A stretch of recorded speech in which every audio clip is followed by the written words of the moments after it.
High, আমার বাবুর আম্মু তো ভেতরে আছে, তাই না? না না স্যার, না না না না স্যার, না স্যার।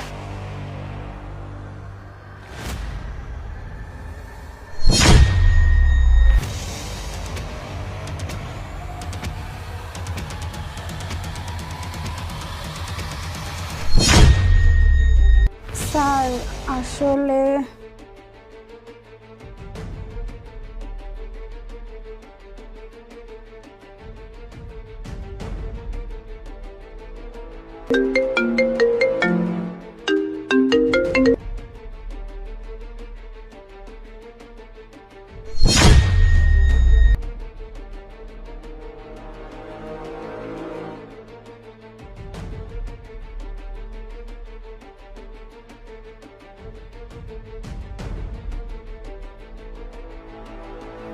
হ্যালো,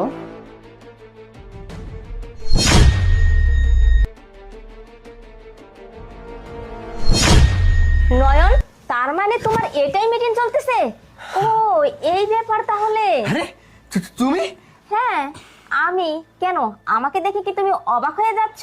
তোমার মিটিংটা কি ক্যান্সেল হয়ে গেছে? না না, তুমি যেটা ভাবতেছো সেটা না। আমি জাস্ট এখানে বসেই ছিলাম, ও আসছে ফাইলটা সিগনেচার করার জন্য মিটিং এর ব্যাপারে। ওর মুখের মধ্যে একটা পোকা পড়ছিল, আমি পোকাটা পরিষ্কার করতেছিলাম। আর তাছাড়া তোমাকে এখানে কে আসতে বলছে? তুমি এখানে কেন আসছো? যাও এখান থেকে, তোমাকে এখানে কে আসতে বলছে? ছাড়ো। ওনাকে আমি আসতে বলেছি। আরে তুমি, আরে আরে তুমি তুমি এখানে কি করতেছো?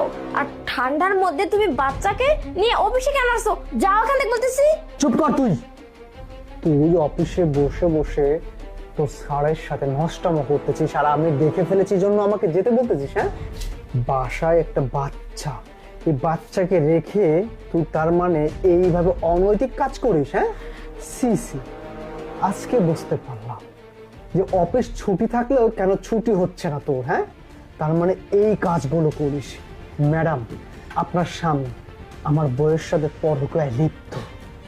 এদেরকে না থানায় নিয়ে এমন শিক্ষা দিতে হবে যেন ফার্দার এই কাজ আর না করে। হ্যাঁ, এই তোর কি একটাবার বিবেককে প্রশ্ন করলি না যে আমারও তো ঘরে একটা বাচ্চা আছে, বাচ্চাকে রেখে কিভাবে পারলি এই রকম অনৈতিক কাজ করতে?